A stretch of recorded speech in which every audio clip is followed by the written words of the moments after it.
welcome to a new installment on our video series on thermodynamics. Today's video is going to be a little bit different than the usual ones.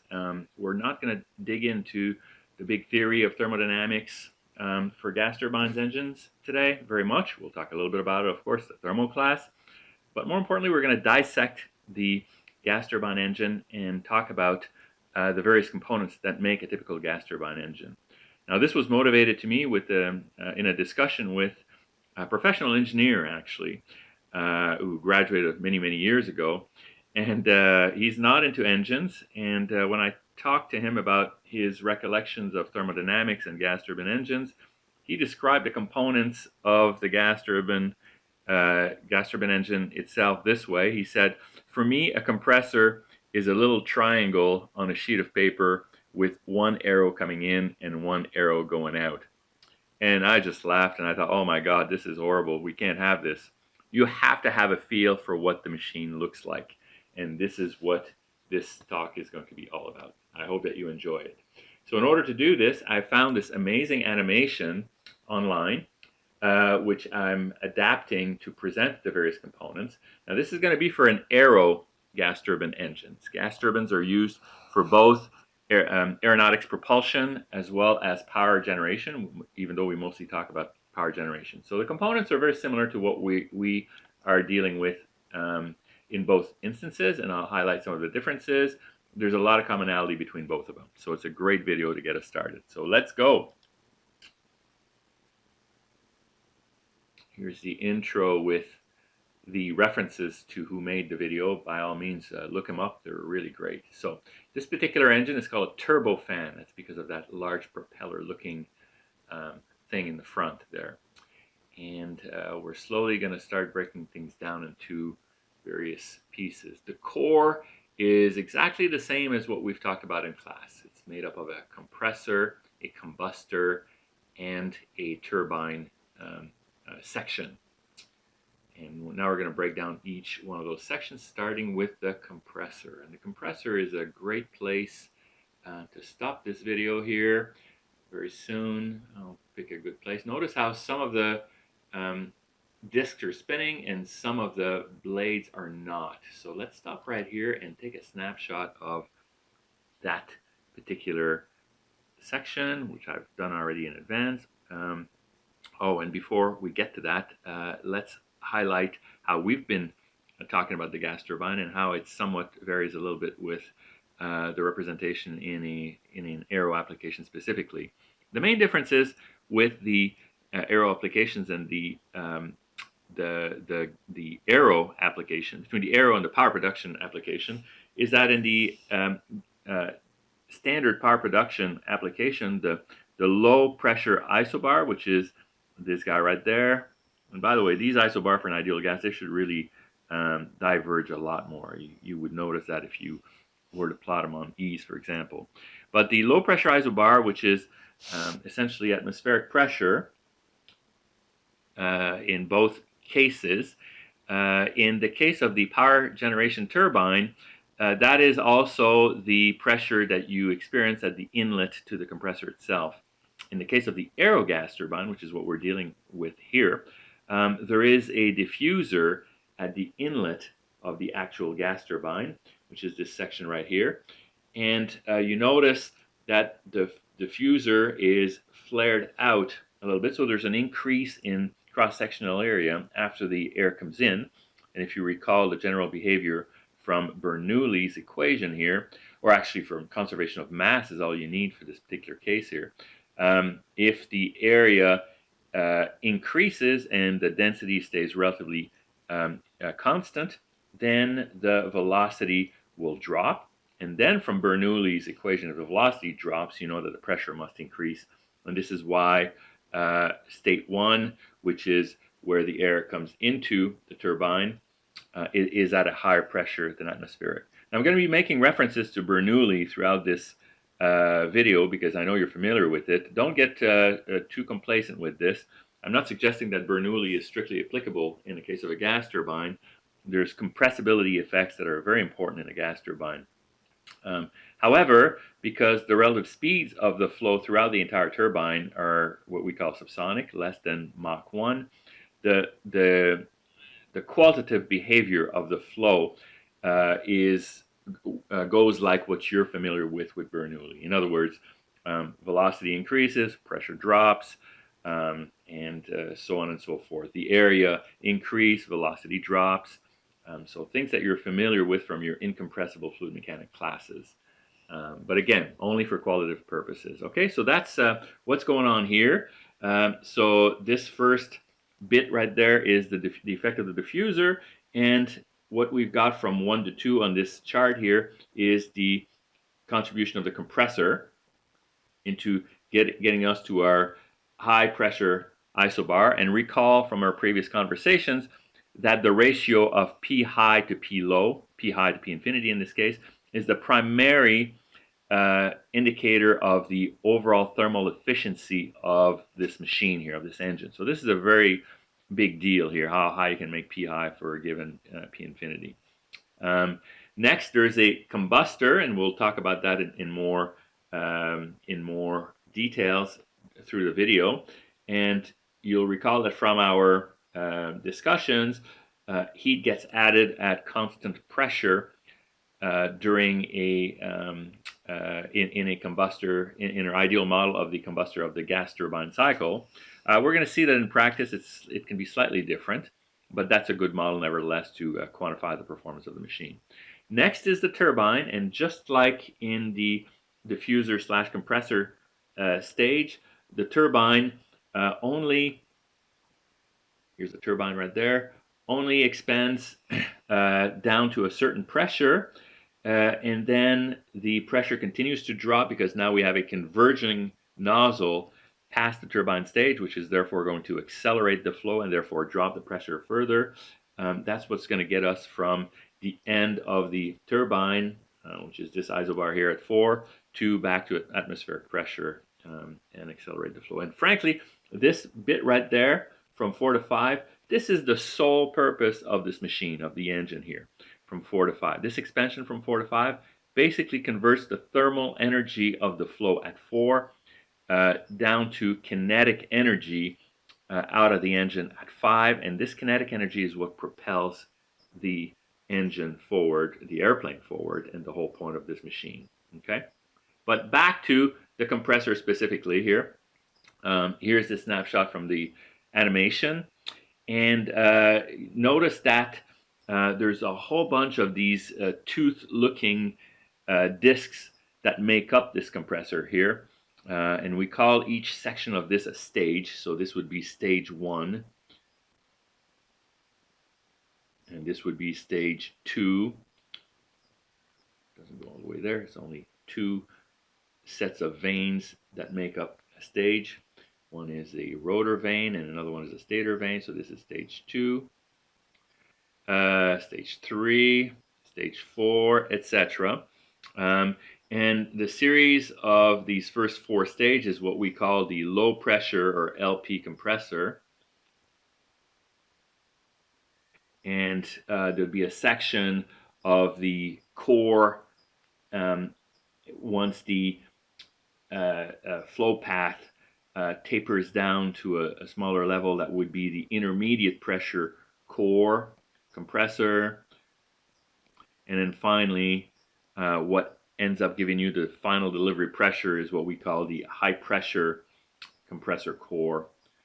And so it's the series of these 3 various compressor sections, which are each made up of multiple stages of compression, which give us the overall pressure ratio of the gas turbine, and so therefore immediately have an effect on the efficiency of the cycle itself.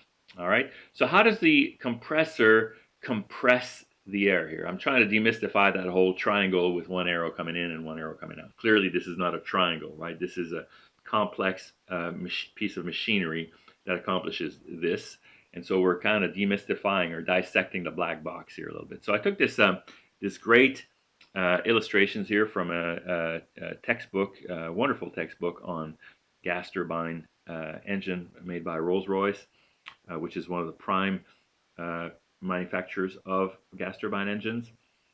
to illustrate a little bit how the compressor increases the pressure of the flow. So first of all, you've noticed the two discs that make up each stage. One of them spins, and you saw that in the animation. That's the compressor stage itself, what we call the rotor stage. And one that doesn't spin, that remains static in the engine, and we call that the stator stage. So for each rotor stage, there is an associated stator stage. And the purpose of the stator is to eliminate the swirl that's induced into the flow as a result of the rotation of the rotor. So the stator is there to bring back on an absolute basis, or with respect to the ground or the axis of the turbine, brings the flow back to being axial, whereas without it, the flow would have a significant downward component or rotating component, which of course, if you go through multiple stage, would get worse and worse and worse until finally you end up with a flow that does nothing but swirl around the core of the engine. So looking at the rotor itself, and the stator does much the same. How does it compress the air that goes through? And one way to look at that is to compare two adjacent blades within a stage of the turbine. So I'm going to look specifically at the rotor part of the stage here, and look at the inlet and the outlet of the flow within those two blades. So here's a picture here that shows you where the inlet would go in, right? So all the flow would have to go perpendicular to these two lines here. If one blade sees relative flow coming in this way, and the other blade sees the relative flow coming in this way, the space between those streamlines, the area between those streamlines, is what determines how much m dot goes into that rotating stage. And now when you look at the exit flow of that same stage, you notice that here, you notice that the area between the streamline where that same m dot has to flow through is significantly increased, right? So A went up, the area went up as I followed the streamline, and for the sake of illustration, let's plot a streamline. Here's a streamline throughout this stage of the rotor, these two blades of the rotor. And so as I flowed down along the streamline, my area increased, m dot is constant, and my density also increases somewhat, but not enough to make up for the increase in A. So my velocity is going to decrease significantly as I go downstream. Actually, both rho and A increase, so that makes my V go down even faster. So my V is going down quite a bit as I'm doing this flow there down the along the streamline. So my V goes down. That means that my pressure goes up. So that's the whole point here. This is what the compressor does: is it creates an increase in pressure within a rotor and stator stage. So now my pressure went up a certain amount for that one stage, and I'm going to have upwards of 20 stages of compression throughout this entire axial turbine, and that's how I'm going to be able to get a very high compression ratio, or pressure ratio across the compressor, and therefore a good thermal efficiency. So for a real life compressor, expect a pressure ratio that can be only around 50 for a modern transport airplane gas turbine engine, air gas turbine engine. So very high pressure ratio. All right, let's go back to the video. All right, you see the rotor and the stator here being broken down for you to be able to see. So the stator's pulled out, stator's pulled back out, and so you see the effect of the stator here corrects for the rotation of the flow here and brings the flow back to being axial. All right, so at the end of our multiple stages of compression, we have air that's moving in an axial direction at very high pressure and significantly higher temperature. It's not uncommon get temperatures at the outlet of the compressor on the order of about 600–700 degrees Celsius. So very, very hot air. But not hot enough to do anything with it, right? So we're going to inject fuel in this stage. That's called the compressor. Oh, and look at these fuel injectors. Let's stop it right there and talk a little bit about the combustor and these swirl injectors that we've got here. So I've lifted another nice picture here. And you see that the injector induces a swirl, a new swirl, along the axis of the injector itself, so not the entire engine. And the point of that swirl, that's very narrowly located within the cowl of the injector itself, is to provide as homogeneous a mixing of the fuel with the air that's going around it as possible, so that you have what you call a mixture that's very close to being stoichiometric. Stoichiometric means that you have just enough oxygen to burn all of the fuel that you're injecting into the flow. So you have the correct amount of fuel for the amount of air that you've got. And around that point, not exactly at that point as it turns out, but around that point is when you produce the hottest flame. And recall from our TS diagram, that's what we're shooting for here. For a given pressure, or P high, we're trying to go for the highest temperature possible here as well. So this injector, which in this particular case is set up in an annular configuration all around the core of the engine, does exactly that. Now, we've modeled the combustor temperature as increasing uniformly as we flow downstream within the combustor, right, between 2 and 3. That's our model of what's going on into the combustor. And so we came in here at 2, and let's call it for the sake of discussion around 700 degrees Celsius. And so where is that 0.3? Where do we exit? And so for some legacy older engines, you may expect to have a temperature profile through the compressor that looks somewhere like this. Okay, so this is the, sorry, I said compressor, I meant combustor. This is the combustor stage right there. Let me change color here so we can highlight that a little bit better. Combustor. And so you notice that at the point of injection, that's where we have our highest temperature. And as the flow then mixes with the excess air going downstream from the injector, of course, the temperature drops. In the case of this particular engine, we're close to stoichiometry again at the injection point, and that gives us a temperature of around 3,300 Fahrenheit, around 1,800 degrees Celsius.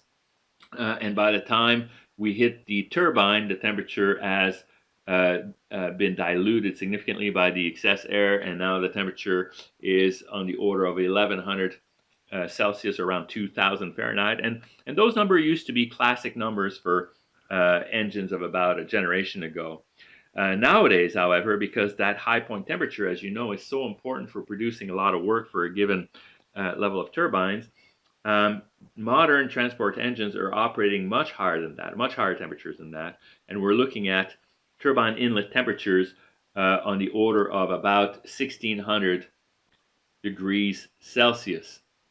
1,600 degrees Celsius. Think about that number there for a moment. So that puts us around here. So call it about 3,000, roughly 3,000 degrees Fahrenheit. Putting this into perspective, steel glows red hot at around 1,300 degrees Fahrenheit. 1,300. So this is 1,700 degrees Fahrenheit hotter than when steel starts to glow red. And so, of course, the blades of the turbines aren't made of steel. They're made of fancy alloy that includes Inconel and all kinds of high temperature materials. But they still melt at around 1,200 degrees Celsius, around that point, 1,200 degrees Celsius or so, which is what, 1,200 degrees Celsius. That's still about 2,400 or 2,200 Fahrenheit. So 800 Fahrenheit lower than the gas are going to hit them. Okay, so let your mind wrap itself around that for a moment here. Gases at 3,000 degrees Fahrenheit are going to engulf a material that melts at 2000 degrees Fahrenheit. So how do you make that happen? I'm not going to give you the answer. I'm going to let you think about that and see if you can come up with an engineering plan for doing that. So let's go back to our video here and see where that gas goes after the combustor. Very, very pretty pictures here that really show the path of the gases through the entire machine here. Okay, and you see those tiny little blades there. That would be the high pressure turbine stage. And there's much fewer stages of turbines than there are stages of compressor, as you can see. So one stage of turbine can really power. Oops, I want to stop there and talk a little bit about what that turbine does here. So let's catch one of those pictures. And yeah, that's a much better picture. Let's go with that one there first. So yeah, so as you see here, there's much fewer stages of turbines than there are of compressors, meaning that one stage of a turbine can power multiple stages of the compressor in and of itself. So I'm looking at that picture specifically here. This here would be the high pressure turbine stages, two of them in the case of this particular engine. And down below here, you would have a certain number of discs that would represent the intermediate pressure turbine stages. And it's not very clear from this animation how many there are, but typically there would be about half of them. And finally, we have a low pressure turbine stage as well. So each of these stages can be attached to a separate shaft. So a turbine like this could have 3 separate shafts connecting their respective compressor stages to the respective turbine stages. And so the low pressure turbine stage, for example, would be powering the fan at the very front of the engine, as well as the low pressure compressors too. But what I wanted to highlight here on this particular section of the turbine is the velocity diagram and the difference compared to what we had with the compressor here. And so for each of these turbine stages, just like we had with the compressor stages, we're going to have some stators, and that's what these guys are, stators. So that would be my stator stage for that particular turbine stage. And those are called nozzle guide vanes. These stators, they don't move. They basically guide the flow so that the relative speed of the flow with respect to the turbine, which remember the turbine stage, which remember is spinning, the relative flow of the air with respect to those blades is axial. Okay, so even though it's coming out of the stator with a very much swirled down direction, because the turbine is spinning down so fast, the relative velocity with respect to this turbine stage is in this direction, almost nearly exactly axial. And as you can see from this illustration, the area through which this flow goes is rather large. Let's call this A1. And the area through which it's going to exit is going to be comparatively lower, right? So my flow is going through the stage, curving in this direction along a streamline, and as it does so, the area is going down. So the area is going down just like before. M dot is constant. So that means that the density goes down and the velocity goes down as well. Sorry. The velocity goes up. Velocity here has gone up. So our velocity goes up, the density goes down, and the area goes down. Okay? So this is what's going on through the stage of the turbine. And also, as a result of this velocity going up, the pressure goes down, which is what we expect going through our turbine. So this is the main reason why the pressure goes down. and looking at our TS diagram here, and this is what's going on. We're between 3 and 4 here in this region, and the pressure has indeed gone down, and we're going to exit the turbine stage at that point. Now, the turbine has two jobs to do. Its first job is to survive. Again, it's going to experience gases around 1600 Celsius when the material itself can't even withstand anything above 1200 Celsius without melting. And it's not just withstanding, right? It's got to do some real work. There's big pressures acting on the component, and it's powering that whole stack, that corn cob of compressor stages in the front of it. And the power transfer for a normal, typical wide body air transport airplane today, so the turbine power produced and transferred to the compressor is going to be on the order of about 200,000 horsepower. So put that in perspective in terms of the amount of energy, the rate of energy flow that's required to do that. So it's a tremendous amount of power. The fan itself at the very front of this can absorb just about 50,000 horsepower alone. So this is a big, big deal. Energy transfer here to the fan in the front. So like I said, power to fan and be around 50,000 horsepower. And that's on a modern gas turbine engine that's now done with epicyclic gear trains, transferred through epicyclic gear train, which allows the turbine to spin a lot faster than the fan and therefore operate at a more efficient regime to transfer that power. It's so much power. So the design of those gearboxes, a fantastic area of engineering as well that you might be interested in. So here's that exhaust cone, which is the nozzle of the gas turbine. And here, just like it did in the turbine stage, you notice that the flow is being converged towards the outlet. And so what that means is along a streamline, the velocity increases and the pressure drops, so that as we come out of this cone, we end up matching approximately the atmospheric pressure, which is the most efficient point of operation of the gas turbine in terms of propulsive efficiency. And so what we've done here is we've converted all that thermal energy that we had left coming out of the turbine to kinetic energy at the exit of the exit cone here. So we have a rather, as large of a delta V as possible. That's really what the purpose of this part of the engine is all about. Increased delta V, because that's what generates thrust, as we'll see in a moment here. All right, back to the video animation here. In the old days, the very earliest turbines, there were no fans. It was strictly, the flow was going straight through the core, and we call that a turbojet engine.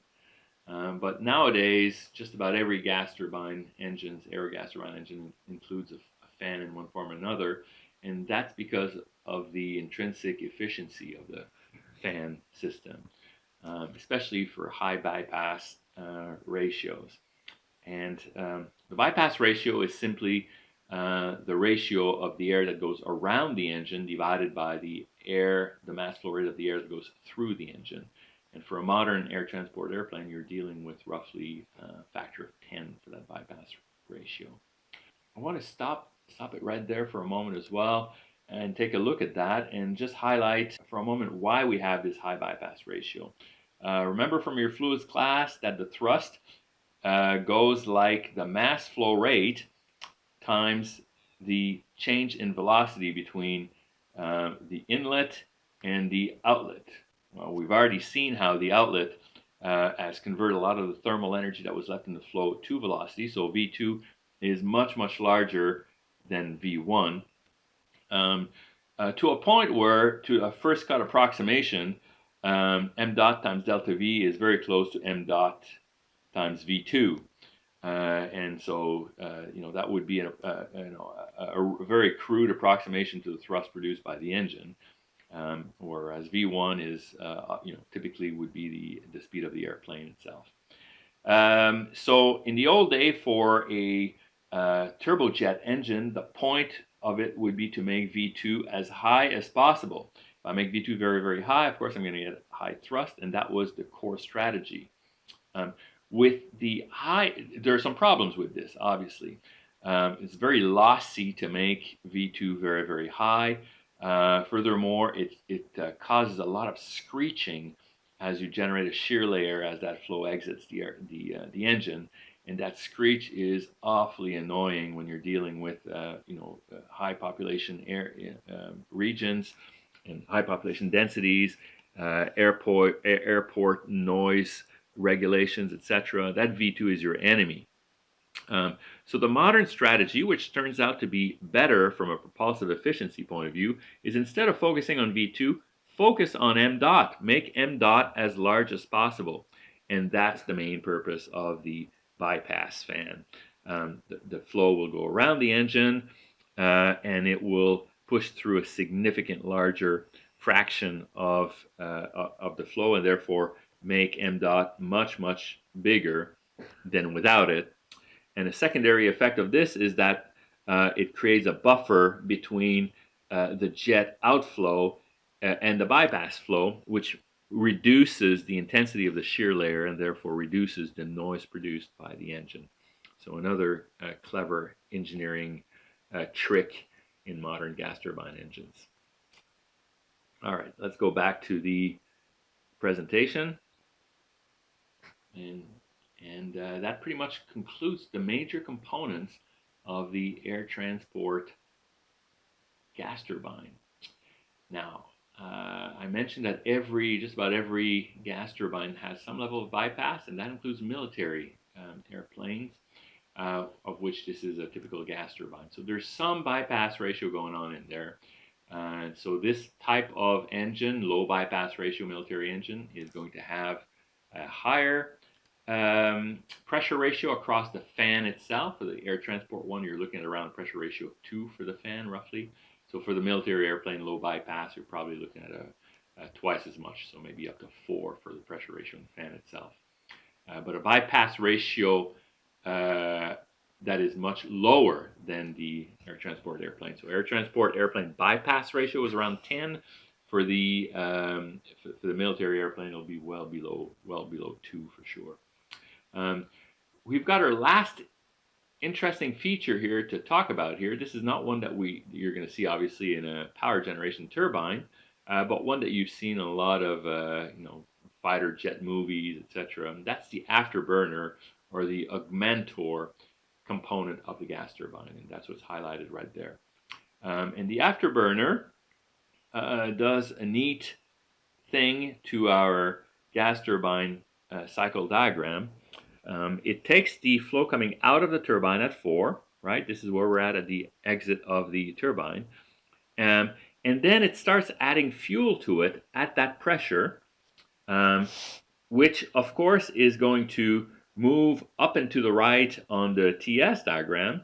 And we're going to end up with a situation that looks like this. So remember, this is our isobar for P infinity, and this is our isobar for T turbine outlet. And so we're adding heat as we're moving along this isobar. This is what the afterburner does. And it gets us to a point where the relative distance between the two isobars, which is this distance right here, is significantly larger than it was as I came out of the turbine in the first place. So the difference in these two isobars at the higher entropy is the additional capability of converting this thermal energy to kinetic energy. So more kinetic energy, which is of course what you want when you want to generate thrust. This is expensive kinetic energy, though, as you may appreciate, because the value of that fuel right there that you're dumping in is very, very high. So this is not something that you do for regular operation, but this is something that you would do to give a lot of kick to the engine towards in some modes of operation to really increase the thrust temporarily. Notice finally the nozzle that's at the outlet of the of the engine in the afterburner case. That nozzle typically is a variable geometry nozzle, and its purpose is to adjust itself, adjust its exit area, so that right at the outlet, whether you have afterburner or not, the pressure of the flow matches the ambient pressure, because at that point where the pressure is matched is the point of maximum propulsive efficiency of the engine. And that's our last component. I hope you enjoyed this presentation and it made the gas turbine come alive for you a little bit. Take care and have a great day.